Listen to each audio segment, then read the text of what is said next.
Hello everyone, welcome to my YouTube channel. अभी हम रसशास्त्र के पेपर 2 की बात करेंगे। तो रसशास्त्र के सिलेबस पे अगर देखेंगे तो पेपर 2 में सबसे पहले दिया हुआ प्रशस्त वैसज्य। तो प्रशस्त वैसज्य होता क्या है?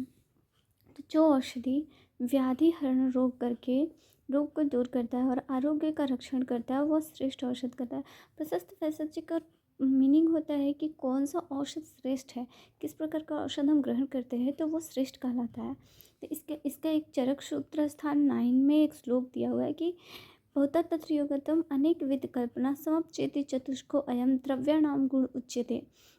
यानी कि ऐसे औषधि जिसमें जो बहुता में पाया जाता है, यानी कि बहुत मात्रा में पाया जाता है, उसमें योग्यता होनी चाहिए, यानी कि वो अनेक रोगों से को ठीक करने की योग्यता होनी चाहिए।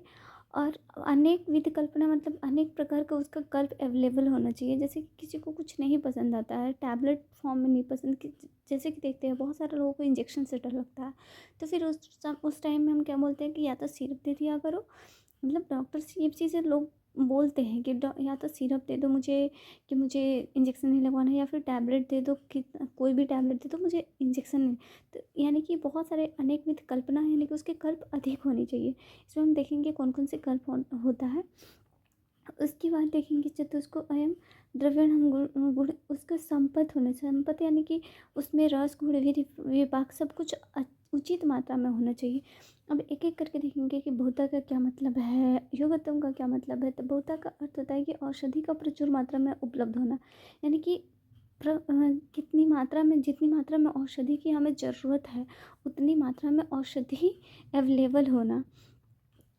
अल्प परिणाम में औषधियों का मिलना भी एक दोष ही होता है। जैसे कि सपोज हमारे किसी हॉस्पिटल में 10 पेशेंट है, 10 पेशेंट को अगर 10 औषधि की ज़रूरत है और 10 औषधि ना हो कि सिर्फ 5 ही ड्रग्स है वहाँ पे, तो उस समय 5 को तो हम ठीक कर सकते हैं, लेकिन 5 के लिए हमें क्या करना पड़ेगा, कहीं से मंगाना पड़ेगा। अगर देर हो गया तो यानी कि उसका भी मतलब ये भी एक प्रकार का और उन दोष को उत्पन्न करते हैं। यानी कि प्रचुर मात्रा में सभी जगह मिलने वाला औषधि उत्तम होती है।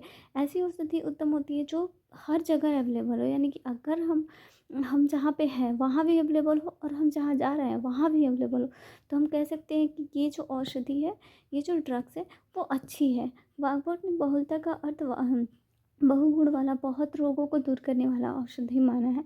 और वाग्भट कहते हैं कि ये बहुगुण वाला यानी कि बहुत सारे रोगों को एक साथ अगर नष्ट करता है तो वो बहुता होता है।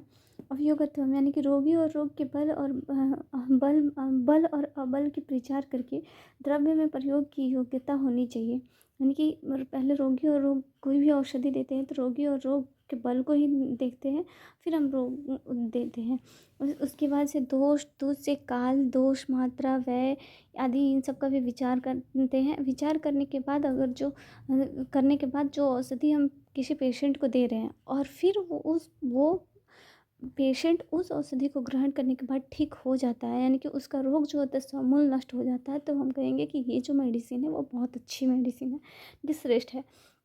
अनेक विध कल्पना यानी कि जिस द्रव्य की स्वरस, कल्क, फांट आदि कल्पनाएं निर्माण हो सकती हो और जिससे रोगी की रुचि और विकार की अवस्था के अनुसार प्रयोग कर सकते हैं। वही है कि कोई भी ऐसा औषधि है तो ऐसा ऐसा नहीं होना चाहिए कि हम सिर्फ इसका चूर्ण बना सकते हैं, और ऐसा भी नहीं होना चाहिए कि सिर्फ हम इसका वटी बना सकते हैं।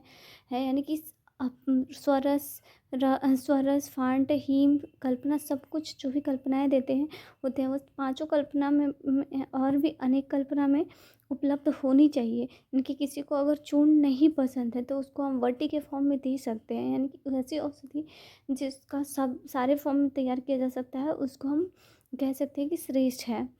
यानी कि प्रत्येक रोगी को एक ही प्रकृति और समान रुचि का नहीं होता है। रोगी के प्रकृति और रुचि रोगी के अनुसार स्वरस अनेक विध कल्पना का निर्माण करके उस कल्पना के अनुकूल फल देने की शक्ति जिस औषधि में होती है वो प्रशस्त होती है। यही कहना चाहता है कि ऐसी औषधि जिस मतलब सभी रोगी जो होते हैं उनका एक एक जैसा रुचि नहीं होती, नहीं उनकी प्रकृति एक जैसी होती है, तो फिर ऐसी औषधि होनी चाहिए जो सभी सभी प्रकार के अनेक विध कल्पना में मतलब फिट हो जाए और फिर उसको हम ले ग्रहण करते हैं तो वो हमारे रोगों को नष्ट नष्ट कर देने के बाद उस औषधि को हम कह सकते हैं कि प्रशस्त औषधि है। संपत्ति का क्या अर्थ होता है? जो द्रव्य अपने गुण रस वीर्य विपाक एवं कर्म से पूर्ण रूप से संपन्न होता है वह श्रेष्ठ होता है। यानी कि ऐसी औषधि जिसका गुण रस वीर्य विपाक सब कुछ बहुत अच्छा हो तो वह श्रेष्ठ होगा। पुराना ऐसा नहीं होता है। पुराना द्रव्य मतलब पुराना द्रव्य सड़ा हुआ हो, अग्राह्य हो, इस टाइप का द्रव्य नहीं होना चाहिए। यानी कि ना ही ज़्यादा पुराना। लेकिन कुछ ऐसे द्रव्य होते हैं जो अपवाद में कहे जाते हैं, जैसे कि घी। पुरानी घी अच्छी होती है। ऐसे ही बहुत सारी चीज़ें होती हैं अपवाद में जो हितकर माना जाता है। इसके बाद देखेंगे आचार्य सुश्रुत क्या कहते हैं। तो आचार्य सुश्रुत कहते हैं कि उत्तम भूमि में उत्पन्न हुई, अच्छे शुभ दिन में उखाड़ी हुई, योग्य मात्रा में दी गई, मन को प्रसन्न करने वाली, गंध वर्ण रसयुक्त, दोषनाशक, पथ्यादि विपर्य होने पर भी अनेक मतलब ये शादी के इन सभी के विपर्य होने पर भी अन्य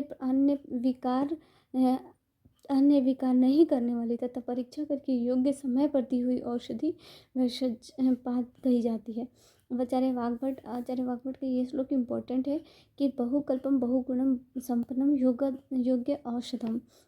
यानी कि बहुकल्प वाला होना चाहिए, वही अनेकविध कल्पना बहुगुण वाला होना चाहिए। यानी कि अनेक गुण हो उसमें होना चाहिए। संपत्ति रस वीर्य विपाक से संपन्न होना चाहिए। योग्यता यानी कि सभी रोगों को नष्ट करने की योग्यता होनी चाहिए। अगर मॉडर्न के अकॉर्डिंग देखेंगे तो मॉडर्न क्या कहता है कि इजली अवेलेबल होना चाहिए, एबंडेंटली अवेलेबल होना चाहिए, चीपर इन कॉस्ट। यानी कि कॉस्ट अगर सस्ता रहेगा तब तो अमीर और गरीब दोनों खरीद सकते हैं।